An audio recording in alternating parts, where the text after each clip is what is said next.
Hay una palabra que ronda a todas las sociedades y a nosotros mismos, la verdad.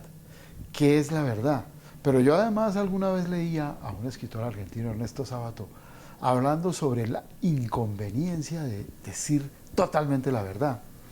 Pues bueno, sobre este tema de la verdad, pues me encontré con el libro Y por favor miénteme, de Fernando Araujo Vélez, y vamos a hablar con el autor sobre este libro y sobre otros temas que tienen que ver con este tema de la verdad. Fernando, bienvenido a Redman Noticias.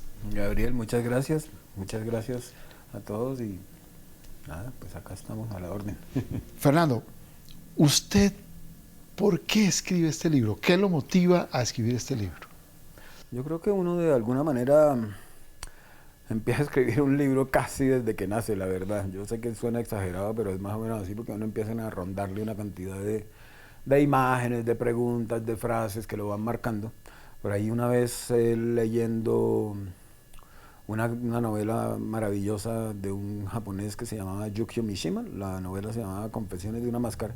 En una parte el protagonista pues se encuentra que le gusta un personaje que llega al colegio y tal, y él tiene 7 años, 8 años, una cosa por el estilo, y dice, esa fue mi mirada de origen, mi mirada original.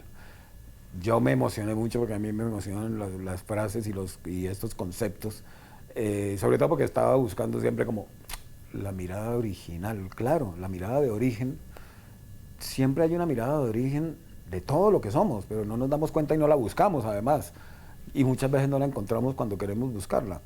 Pero muchas de mis miradas de origen y las de todos tienen que ver pues obviamente con la familia y todo lo demás. Esta novela es una historia de mis abuelos y bisabuelos y todo lo demás en Cartagena, siglo XIX, comienzos del XX. Ellos tenían un gran poder, incluso uno fue candidato a la presidencia y se la robaron, y está sustentado que fue Joaquín F. Vélez en 1904, Rafael Reyes, en una cosa del acta de Padilla y todo. Bueno, en fin, pero yo de niño oía muchas historias maravillosas y yo decía, y yo me acuerdo que le preguntaba todo el tiempo a mi mamá, a mi papá, a todos ellos, sobre esos personajes, pero me daban muy poca información o me daban la información que ellos querían. Yo obviamente no tenía ni idea que me iba a dedicar a escribir ni nada, pero me encantaban las historias, me encantaba pues leer y el fútbol y escribir y tal. Y ya ha pasado mucho tiempo. Dije, bueno, ahora voy a escribir, voy a escribir la historia porque tuve un problema ahí, estuve hospitalizado por una infección y no sé qué. Entonces cuando salí de ahí dije, bueno, ahora voy a escribir, porque una cosa, a uno cuando tiene una idea le ronda y le ronda y le ronda, y uno sueña y esto, pero muy pocas veces tiene la fortaleza, la disciplina para sentarse. Y yo creo que ahí es donde empieza lo maravilloso. La magia realmente de escribir para mí empieza cuando uno decide, me voy a sentar y voy a empezar a poner en palabras todo esto. Luego lo cambiamos 1000 veces, pero ese proceso, el proceso de escritura y de investigación me parece maravilloso. Entonces yo me dediqué en ese momento a investigar, me fui a Cartagena, esto, aquello, bibliotecas, libros antiguos, papeles, descendientes de descendientes, tal, grabaciones. Tal. Yo pasaba el tiempo después de que salió la novela, yo me ponía a pensar, ¿con qué me quedo de todo esto? Fundamentalmente con todo ese proceso de investigación y de escritura y de sueños y de sentarse y de elegir la palabra y de cambiar. Yo la escribí 4 o 5 versiones, tenía otro título. Y fueron varios años, fueron como 13 años de escribir, no todo el tiempo, por supuesto, pero sí volvía, lo cambiaba, esto, aquello, porque me parecía fascinante toda esa historia. Y llegué a muchas conclusiones que para mi vida fueron fundamentales. La primera es, aprendí a comprender más que a juzgar. Todos esos personajes que estaban ahí, desde las historias que yo oía de niño, estaban juzgados por los descendientes. Bueno, malo, desgraciado, no desgraciado, ladrón, no ¿cierto? Pero cuando uno se pone a investigarlos, lo poco que hay, por supuesto, y a pensar en ellos, uno llega a la conclusión de que uno tiene que comprender los personajes. El otro día estaba leyendo unas cosas de Murakami que hablaba, es que se nos olvida, por ejemplo, la importancia del antagonista y la observación al antagonista, llamémoslo antagonista o enemigo. Uno observa y uno habla con los que le caen bien, pero uno no se sienta a hablar generalmente con el, entre comillas, enemigo. Pero que obviamente tiene puntos de vista interesantes también. Pero maravillosos, por supuesto, y tiene unos movimientos y unas maneras de vestirse y de caminar y de comer y de esto y de aquello, y unos que son los que uno tiene que observar, pero uno en la vida nunca se dedica a observar al enemigo. Porque uno no tiene claro eso de que hay que comprender en vez de juzgar. Y eso sí es una lección para toda la vida. Y la otra lección para mí era, o fue la de todo el mundo debe escribir la historia, su historia. Claro. Dionisio Epifanio es uno de los personajes principales, yo diría que es como el arranque, ¿no? Sí. Hablemos más de él. Él fue, pues, patriarca 1850, por ahí, el papá de dos personajes fundamentales en la historia que eran Carlos Vélez y Fernando Vélez. Este Dionisio Epifanio pues tiene unas historias que me las contaron descendientes de descendientes, con su cuota de sentido del humor y todo lo demás, y son una historia que uno dice, uy, todos somos conscientes de que, por ejemplo, el realismo mágico pues no es más que una realidad. Sí, es como realmente García Márquez terminó siendo, fue un gran observador. Un gran observador y un gran, exacto, de comprender a los personajes en vez de juzgarlos y de mirar. Es que yo creo que escribir es estar en estado de observación todo el tiempo. Correcto. ¿No? Hay un hecho muy interesante en la novela y es el robo del cuerpo de Núñez. ¿Por qué entra esa imagen y esa anécdota y esa parte de nuestra historia ahí?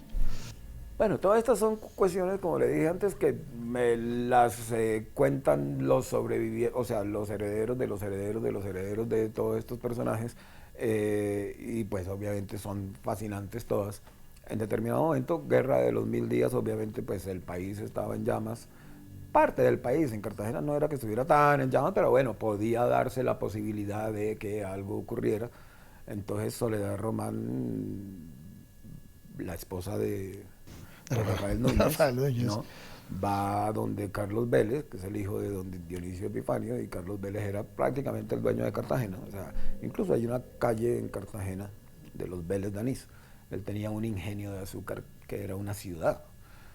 Yo el otro día le contaba a alguien, ese ingenio quedaba a 1 hora de Cartagena, cerca de Palenque, de San Basilio de Palenque. San Basilio de Palenque era un pueblo que surgió prácticamente de los trabajadores de ese ingenio.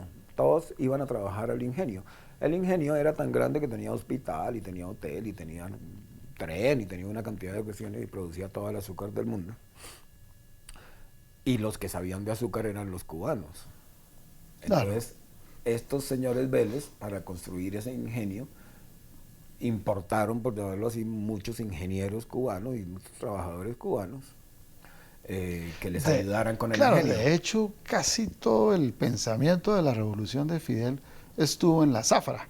Exactamente, tiempo después, claro, porque Cuba es el azúcar y toda la historia del azúcar. Estos cubanos, de comiencitos del siglo XX, estos cubanos llevaron a Cartagena, esa es mi teoría, ¿no?, por algunas historias que leí, que encontré y todo, porque seamos claros de que tristemente en este país no está muy documentada nuestra historia. O sea, es muy difícil encontrar la historia de... Fuera de que no tenemos mucha memoria, tampoco es que la historia esté muy documentada, ¿no? Entonces hay muchos, o sea, por ejemplo, en Cartagena, muy poco, y lo que había era de un señor Eduardo Lemaitre, ¿no?, que era también pintor de una familia prestante en Cartagena y tal, que era mitad historiador, mitad novelista. Entonces él contaba lo que le parecía. Historias fascinantes, sí, pero que estuvieran documentadas, no mucho. Mi teoría con respecto a lo de los cubanos es: los cubanos llevaron a Cartagena el béisbol, ¿no? Por eso el béisbol era también, y la música. Y por eso esa música de San Basilio de Palenque y Arnedo y una cantidad de grandes músicos que han surgido en el siglo XX, yo creo que surgen de ese ingenio precisamente, porque obviamente el contagio, ¿no? Las relaciones del cubano con el trabajador de la zafra, de todo lo demás, tarara, fueron creando toda esta cantidad de nuevas de nuevos conocimientos, sociedades, o, pues sí, el béisbol, la música, el hablado, muchas palabras, cosas por el estilo. Entonces, pues, Guerra de los Mil Días, Miedo, el país en llamas, Soledad Román va donde Carlos Vélez Danís y le dice no, le envía un, ya no me acuerdo de la palabra, pero la puse ahí original, un envelope, una cosa por el estilo, como le decían que eran los mensajes, sí, como hablaban en esa época, con un mensajero. Y entonces Carlos Vélez Danís va por la noche para que no vayan las habladurías y todo eso, a las 10 de la noche va a hablar con Soledad Román, no vayan a creer que eran amantes ni nada por el estilo. O sea, todas estas cuestiones había que tenerlas en consideración.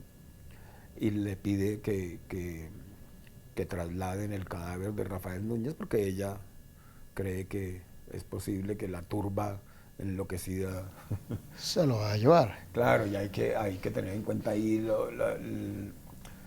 las creencias de la gente, la religión. Claro. Otra de las cosas otra de las enseñanzas con respecto a esa novela fue que estuve inmerso en historias de esa época y en libros de esa época durante mucho tiempo y fue fascinante.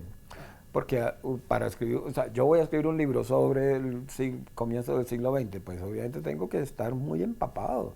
Cómo se vestían, qué comían, cómo comían, quiénes eran los gobernantes, en qué creían, cómo era la religión, cómo no era. En fin, una cantidad de detalles que realmente uno aprende mucho. Uno es el que más aprende al escribir, mejor dicho. Otro personaje muy interesante es el de Elena. Es decir, porque uno diría que ella parece tenerlo todo, pero en el fondo, no sé, no lo tiene todo y termina como en un ostracismo también, ¿no? Sí, ella pues en parte es la gran protagonista, y termina pues siempre, como tiene unas ideas distintas a las que se manejaban en ese tiempo, tanto para las mujeres como para los hombres, obviamente que la sociedad empezó a considerarla perturbada. Claro. Y entonces la fueron aislando y ella también tenía obviamente sus rayas, por llamarlo de alguna manera. Todo el mundo dice que era una mujer hermosa, de una gran conversación, muy inteligente, pero que de vez en cuando pues se le iba la razón, ¿no? Y salía con cosas que no eran convenientes para la sociedad. Tristemente la terminaron llevando a un sitio de personas que estaban perturbadas, ¿no? Y de ahí es que surge ese título, que yo antes tenía otro que se llamaba El patio de las iguanas, y lo cambié por este, que tenía que ver también con una columna que escribía en El Espectador, o que escribo en El Espectador todos los domingos, y la retoqué, y la columna era "y por favor miénteme". Entonces la carta de el tipo que la amaba, claro, y la novela también empieza con ella incluso. Claro. Ella se casa y lo primero que hace es, listo, se casa y tal, y entonces está toda la escena de que se casan en la iglesia de San Pedro Claver y tal, y llegan a la casona y se encierran en el cuarto y todo el mundo, bueno, los invitados están abajo, y ella se encierra y pasa una hora, y pasan 2 horas, 3, 4, 5, y no sale, y entonces está todo que pensaba ella, obviamente desde mi perspectiva, ¿no? Encerrada ahí, que decían allá abajo y tal, pero ella no volvió a salir. Salió mucho tiempo después, y el marido con el que se había casado, que era un cubano, o sea, que todo tenía relación con el ingenio, se fue. Ya diciendo, no, salga o no salga, indudablemente aquí no hay posibilidades de que haya una convivencia si el día del matrimonio se encierra. Claro. Usted me hablaba ahorita de una carta, y es la carta de Dionisio a Elena, y es precisamente uno de los ejes, o diría yo que es el eje, porque en la carta le dice, y por favor, miénteme, Claro.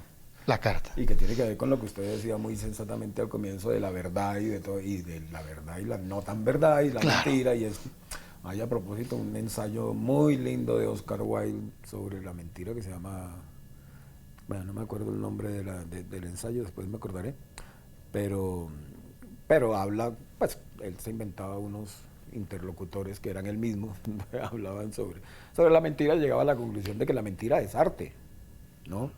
Y de que necesitamos la mentira, y que la mentira, claro, en ese momento estaba en discusión el realismo contra la ficción, y bueno, en fin, él era partidario total de la ficción y detestaba pues el realismo, digo, Oscar Wilde. Entonces en la carta, digamos, para volver a la carta, él es el causante de que ella termine en ese lugar en donde están los perturbados, por llamarlos así, ¿no? Encerrada en un cuarto, pues muy cómodo y tal, pero está encerrada ahí. Entonces le escribe una carta y le dice, y por favor miénteme, o sea, cuéntame de tus días, dime que lo que ves es lindo, que te tratan muy bien, que te sientes muy bien, que estás por fin empezando a, no sé, a cantar como te gustaba. O sea, le empieza a decir, por favor miénteme. Todos necesitamos que nos mientan muchas veces. O sea, a mí el tema de verdad, que el tema de la mentira y de la verdad a mí me empezó a perturbar para tocar el tema, la palabra, eh, con una canción de Roberto Carlos que se llamaba Traumas. Me acuerdo muy de niño oyéndola, que decía, mi padre un día me habló para que jamás mintiera, pero él también se olvidó de decirme las verdades que un día yo iba a ver y no sé qué. Y entonces decía, mi padre trató de, y me mentía y tal, y es una gran historia y una canción muy linda que empieza a hablar de la importancia de las mentiras. Y entonces él al final de la canción dice, tal vez yo a mi hijo algún día también tenga que mentirle, para hacerle más bonitas algunas cosas de esta vida tan terrible. Una cosa por el estilo que dice la canción. Ahí empezó como a darme vueltas ese tema, porque claro, uno siempre es verdad, mentira, es que los radicalismos y las polarizaciones no nos llevan al conocimiento. Fernando, pasemos a otra de sus pasiones y es Rusia. Pero además, hace poco se publicó un libro, El baile de Natacha, de Orlando Figes. Yo diría que es uno de los libros más maravillosos que he leído de los últimos tiempos. Es una gran descripción del pensamiento ruso que yo diría que nosotros en Occidente no entendemos. Me fascina cuando uno empieza a leer el libro y él empieza a relatar el baile de Natacha, cuando ella está con su hermano, van a una reunión, su tío pone una música campesina y ella sale a bailar. ¿Cómo es? ¿Qué recuerdo tiene de esa imagen? No, es que ese libro a mí me abrió muchas puertas. Me lo regaló Ana María Laganis, que es la librera de arte y letra, que todavía no sé si está, de esa librería. Me dijo, te va a encantar, porque en ese momento yo estaba leyendo mucho para hacer un especial sobre los 100 años de la Revolución Rusa. Entonces, hoy entiendo muchas cosas. Dije, yo no conozco realmente muchas cosas de la Revolución Rusa, no conozco nada, mejor dicho. O sea, yo sé que a mí me enseñaron en historia que hubo una revolución en 1917 y alguna que otra canción y no sé qué y tarará de la Revolución Rusa y de Lenin y de Stalin, bueno, pero realmente no sabía mayor cosa, de Trotsky no sabía mayor cosa. Entonces me dediqué a leer muchísimas cosas, muchos libros para hacer ese especial de los 100 años de la Revolución Rusa en El Espectador, que eran 8 páginas. Entonces pues había que enterarse y mientras más leía más me seducía toda esa historia y toda la historia rusa y decía, wow, qué maravilla, uy. Y me regaló ese libro esta señora y empecé a leerlo y ahí está esa primera imagen y luego toda esa cantidad de otra imagen y toda esa cantidad de esos personajes y esa grandeza y esa profundidad de esa gente, porque claro, el libro prácticamente empieza en 1700 y pico cuando Pedro el Grande funda San Petersburgo, que claro, por algo se llama San Petersburgo, que siempre he querido ir, tengo entendido que usted se ha ido. Es una ciudad hermosa, pero además ahora que usted habla de San Petersburgo, el autor hay un momento que dice que Pedro el Grande construyó una ciudad en el cielo y la bajó a la tierra. Yo diría que esa es la mejor descripción de esa ciudad, ¿no? Pero también San Petersburgo representa a la Rusia de Europa, no a la Rusia eslava, que es la de Moscú. Claro. Esa gran contradicción que hay en Rusia, ¿no? Claro. Y ahí vienen una cantidad de cuestiones que uno dice, miren ustedes la profundidad y la sensibilidad de estos tipos y los valores que tenían. El señor Dostoyevsky, por poner un ejemplo, y ahí páginas más adelante relata esa historia, el señor Dostoyevsky lo condenan a muerte por leer unos poemas en una reunión de un señor que se llama Chilinsky, yo no me acuerdo de Chilinsky, el nombre, pero bueno, de un amigo de él, o no tan amigo, pero poeta y crítico y tal cercano, en una reunión con 5 personajes, ¿no? Y llega la policía y lo pone preso y lo condenan a muerte por leer unos poemas que eran, porque la discusión era gigantesca, o eres eslavo o eres europeo, o eres occidente, porque Pedro el Grande tuvo una cantidad de... O sea... Sí, claro, él lo que quería era que Rusia se volviera europea, exacto, porque le parecía que el atraso era enorme. Exacto. Y además, o sea, dictó una cantidad de decretos, obviamente el zar era todo allá, ¿no? Dios, claro. O sea, en donde si te dejabas la barba larga, como eran los rusos típicos, claro, ¿verdad? No, cárcel y cosas por el estilo. Y esta historia de Dostoyevsky pues tiene que ver con eso. O sea, estaba leyendo unos poemas a favor de los eslavófilos, ¿no? Y lo llevan y lo condenan a muerte. Luego lo indultan faltando horas para la ejecución y lo envían a Siberia 5 años. Pero ahí está la grandeza de Dostoyevsky y de esa gente. En esos 5 años el señor Dostoyevsky, ¿qué hizo? Escribió, observó. De estos 5 años en Siberia surgieron los personajes de los hermanos Karamazov y de Crimen y Castigo. Y un gran libro que se llama Historias del Subsuelo, Memorias del Subsuelo, ¿no? O sea, no es la vida fácil, que uno dice, es que para ser escritor, ay, me vuelvo millonario. No, es que hay que tener muchas cosas, pero a lo que vuelvo es a la división tan grande, ¿no? Y a la importancia que le daban, yo creo más en lo eslavófilo que en lo occidental, y terminas determinando toda su vida en un mero concepto. Eso me parece lindísimo, me parece grandísimo. Sí, de hecho, por ejemplo, Dostoyevsky decía que cuando él estuvo en la cárcel lo que más le aterraba era que no encontró arrepentimiento ahí. Exacto. Que exacto, eso es aterrador, ¿no? Exacto. Ni siquiera en un momento tan difícil para un ser humano. Y él dice, lo que yo no podía aceptar era que nadie estuviera arrepentido. Muy poca gente. Exactamente. Hay este filósofo Chadayev, lo cita Figes. Y yo creo que eso explica un poco lo que pasa hoy entre Rusia y Ucrania.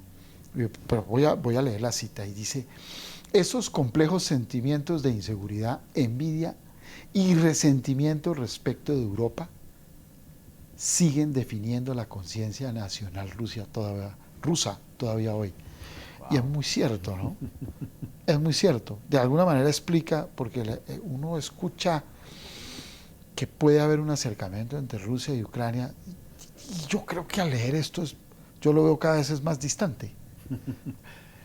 A mí lo que me parece increíble es eso, precisamente eso que dice ahí, de que todavía esté tan acendrado, tan interiorizada esa cuestión de Europa y el resto de Rusia o de los Urales hacia la derecha para los mismos rusos, y que eso haya determinado no solamente, obviamente, como hablábamos antes de Dostoyevsky, sino tantas cosas que siguen ocurriendo y que van a seguir ocurriendo además, porque es que yo sí estoy convencido de que quien no conoce la historia, pues no tanto que esté condenado a repetirla, porque habrá cosas que sí son buenas repetirlas o no sé, pero me parece gravísimo no conocer la historia. Ahora, también está de moda hoy esto pero ¿quiénes escribieron la historia? No sé, o sea, muchas veces los vencedores, pero los vencidos también escribieron mucha historia. Para volver a Dostoyevsky es un vencido. Claro. ¿Sí o no? Sí, sin duda, sin duda. Ajá, bueno, claro. y mucho más vencido que nosotros, pues, del tipo 5 años en Siberia con esa clase de personajes que usted acaba de describir, como él decía, que no tenían arrepentimiento y que eran personas que no sentían absolutamente nada humano. Quiero ver a cualquier persona en eso. Si eso no es un vencido, pero miremos la historia que escribió. El otro día leyendo a Cioran, un gran escritor romano que vivió en Francia, leía un ensayo de Cioran sobre Dostoyevsky y decía, es que yo no entiendo por qué no puedo poner a la altura de Homero y de Virgilio y de todos esos personajes a Dostoyevsky. Para mí lo está. Y es un vencido. Entonces los vencidos sí pueden escribir la historia. Usted hace muchos años escribió un libro en tiempos difíciles. Escribir ese libro, en la época en que usted lo escribió, estoy hablando del libro ya de fútbol, usted escribió Pena Máxima y lo hizo, repito, en tiempos difíciles, ¿no? Por allá, cuando el narcotráfico y todo nos tenía asolados, con mucha más fuerza. Y el libro en el fondo termina siendo como una especie, aunque usted dice, yo no enjuicio, pero sí en ese tiempo ese libro era como una especie como de juicio crítica muy fuerte a ese fútbol, ¿no? A esa concepción que teníamos de ese fútbol de en ese tiempo. ¿Qué encontraba usted ahí? Sí, lo que pasa es que, claro, uno va cambiando, los años no son gratuitos. En ese momento a mí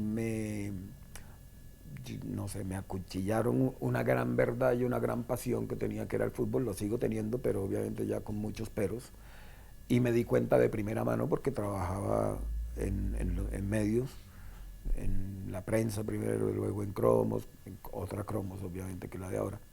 Y fui al 5-0, fui al Mundial del 94, me di cuenta de muchas cosas, o sea, estaba muy empapado ahí y era una locura, o sea, lo que vivíamos en este país era una locura porque el 99.9% de la gente estaba absolutamente convencida de que Colombia iba a ganar el Mundial, ¿no? Y no se daba cuenta de la cantidad de mentiras que le estaban diciendo. Y le mentían todo el tiempo, ahí sí, y por favor miénteme. Querían que les mintiera. 22 partidos de preparación en 6 meses, jugaron todo lo que ocurrió en el 5-0, los personajes que uno se encontraba en los hoteles donde estaba Colombia, luego todo lo del Mundial 94 y el asesinato de Andrés Escobar.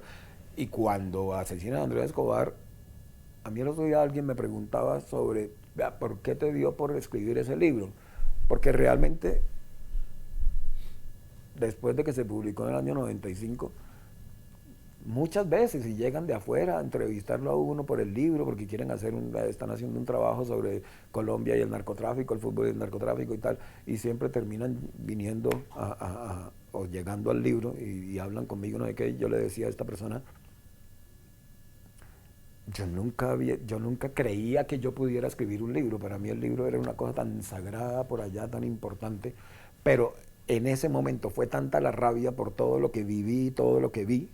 Me apuñalaron el fútbol y la pasión y la verdad, vuelvo a decirlo, que dije, no, yo tengo que contar esta historia, iluso también, pensando que esa historia iba a cambiar en algo el fútbol. Obvio que no cambia nada, pero yo pensaba en ese momento.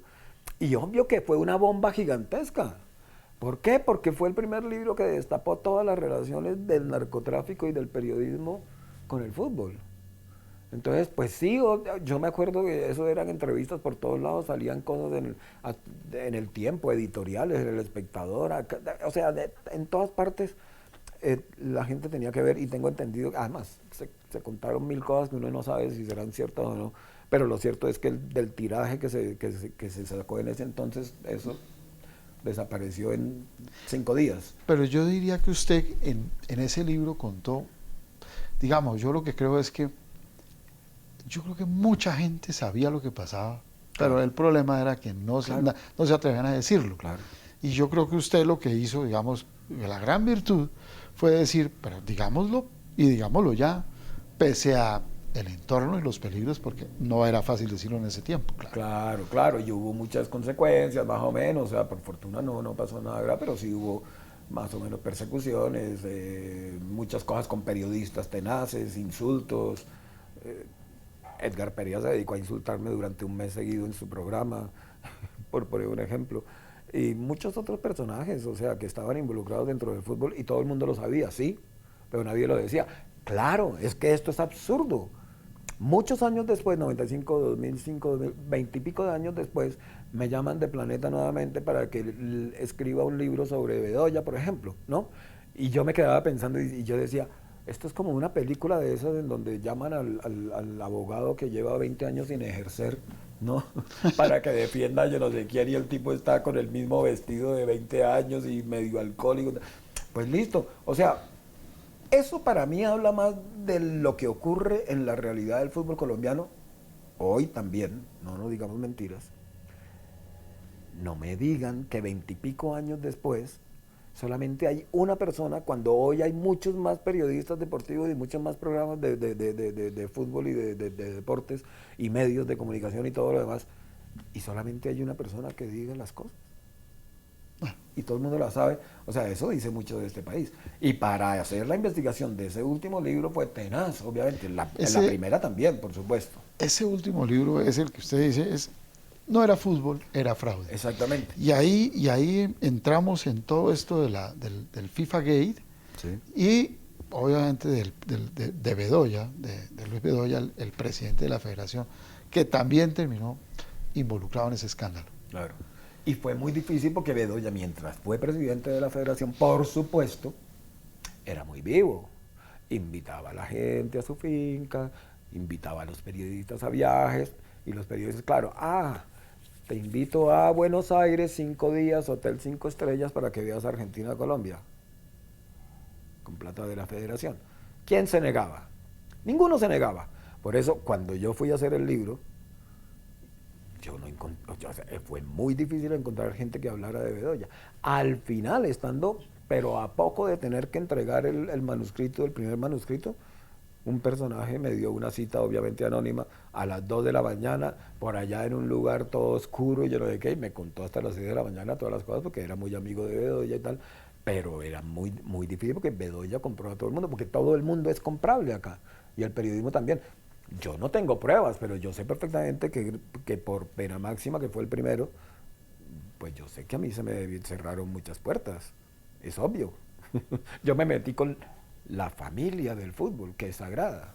Sí, ese concepto de la familia del fútbol, yo cuando tuve la experiencia de ser editor deportivo del Tiempo, siempre los directivos le decían a uno, pero es que mire, es la familia del fútbol, ustedes por qué le hacen daño a la familia del fútbol. Entonces, la familia del fútbol era un concepto, no importa que pasen cosas malas, por favor, no, arreglemos esto en casa, pero no lo digan. Pero ¿cómo le dicen a un periodista que no lo diga? Claro. Poco extraño, ¿no? Y lo disfrazan de eso, ¿no? La familia, el bien de todos, la patria.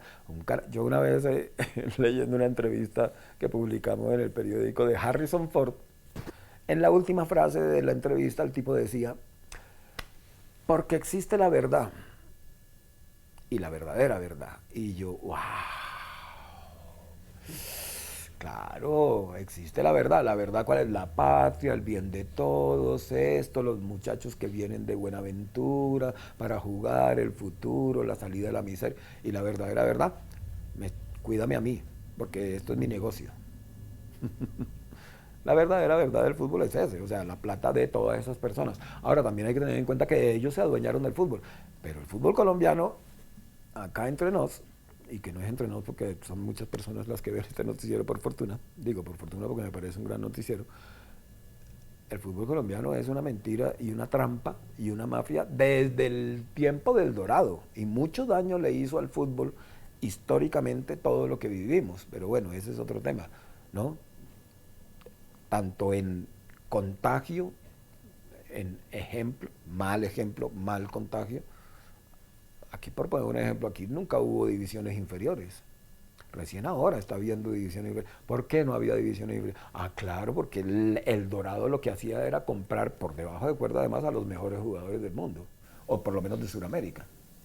Sí, tanto que era muy difícil que aquí, por ejemplo, todavía ha pasado el tiempo y todavía no tenemos goleadores de peso, a muy poquitos. Claro. Porque todos eran argentinos, claro, o brasileros, claro, o paraguayos o uruguayos, pero no, nosotros mismos no construíamos. Claro. Y en la estructura y en el pensamiento nos hicieron mucho daño. leyendo un libro maravilloso que se llama Ideas, Historia Intelectual de la Humanidad, de un inglés que se llama Peter Watson. Exacto, es un libro como de 1500 páginas. Hay una parte, no, es maravilloso ese libro, cuenta toda la historia de la humanidad. En un momento cuenta una historia en 1700 y pico. Y viene y dice, los británicos cuando llegaban a los territorios que colonizaban, le entregaban una lista a el colonizador, al director colonizador, como se llamara, no sé, con los principios y valores que debían infundir entre los pobladores de ese lugar. Fuera la India, Australia, Canadá, lo que fuera, ¿no? Estados Unidos, bueno, lo que fuera. Entonces, algunos de esos conceptos, valores, principios que debían promulgar eran la moneda, la monarquía, la religión, las leyes, la tenencia de tierra, varias cosas de esas. Y el punto 7, el juego en equipo. Y yo, wow. En 1700 y pico, estos tipos ya eran conscientes de la importancia para una sociedad del juego en equipo.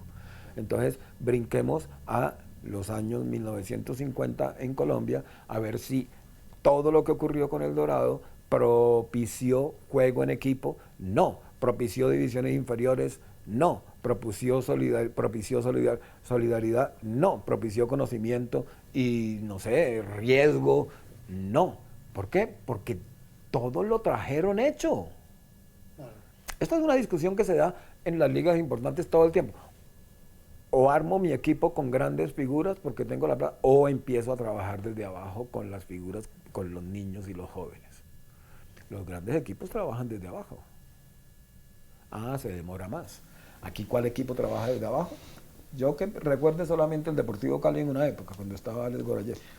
Sí, yo creo que ahora están tratando de tomar las divisiones inferiores, pero es por una necesidad económica, porque es muy difícil, ya no hay dinero para comprar grandes jugadores, grandes figuras. Entonces ahora sí están pensando en construirlas. Y porque si sale un Falcao o un Cuadrado, una cosa por el estilo, tienen los derechos sobre esos jugadores que son multimillonarios, porque eso es un negocio, o sea, a nadie no les importa que la selección Colombia juegue bien o Millonario o Santa Fe, le importa es vender jugadores.